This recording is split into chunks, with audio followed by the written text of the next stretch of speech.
Curfew का पालन आपकी तरफ से बहुत अच्छे से किया जा रहा है और उम्मीद यही करते हैं कि अभी 3 तारीख तक आप इसी तरह से इसका पालन करते रहोगे। खाद्य सामग्री आवंटन जो प्रशासन की तरफ से किया जा रहा है या किसी एनजीओ की तरफ से किया जा रहा है, किसी बैंक की तरफ से, किसी इंस्टीट्यूशन की तरफ से, किसी दानी सज्जन की तरफ से, उसके बारे में आप लोगों को जानकारी देना चाहता हूँ कि ये किस किस व्यक्ति को और किस किस परिवार को इस तरह की सहायता जो है राशन की प्रशासन के द्वारा दी जा रही है। ऐसे व्यक्ति जिनके पास राशन कार्ड नहीं है, वो लेबर हो सकता है या वो किसी ढाबे में काम करता होगा या वो किसी बार्बर शॉप में काम करता है या किसी दुकान में काम करता है या वो मोमोज की या गोलगप्पा इस तरह की जो कार्य करता है और जिसका राशन कार्ड नहीं है, उसी व्यक्ति को, उसके परिवार को प्रशासन के द्वारा और बाकी जो मैंने अभी ये बताया जो लोग राशन दे रहे हैं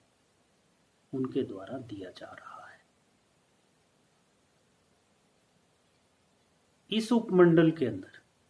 जितने भी ऐसे परिवार होंगे जिनकी आर्थिक स्थिति ठीक नहीं है,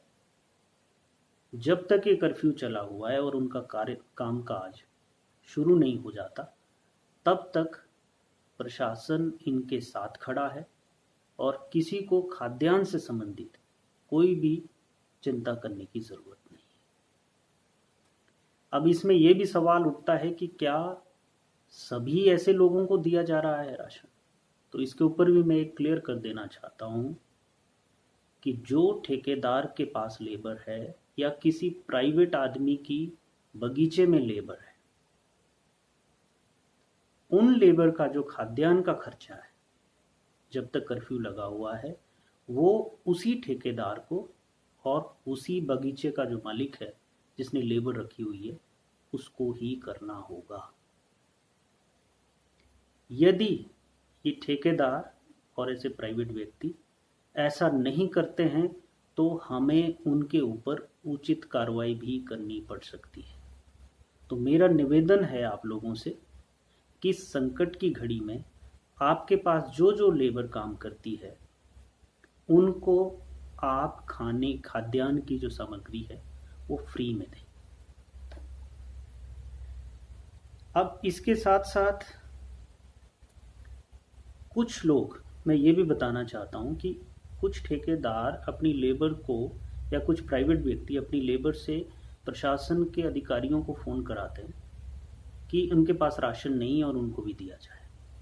लेकिन बाद में जब हमारी कमेटी उसकी इंक्वायरी करती है तो ये पाया जाता है कि वो उक्त ठेकेदार का या उस प्राइवेट आदमी की लेबर है। दोस्तों, इस संकट की घड़ी में सभी लोगों का साथ होना जरूरी है ताकि जो ये कोरोना वायरस है इससे भी हम लड़ पाएं। और प्रशासन के पास अगर पैसा है तो या तो दानी सज्जन ने दिया है या वो सरकार का पैसा। तो सरकार का पैसा अगर हेल्थ केयर में लगेगा, सरकार का पैसा हॉस्पिटल की सुविधाओं को ठीक करने में लगेगा तो ज़्यादा अच्छा लगेगा। तो सभी लोगों का ये फर्ज बनता है कि जो पात्र लोग हैं उन्हीं को खाद्यान्न सामग्री चाहिए।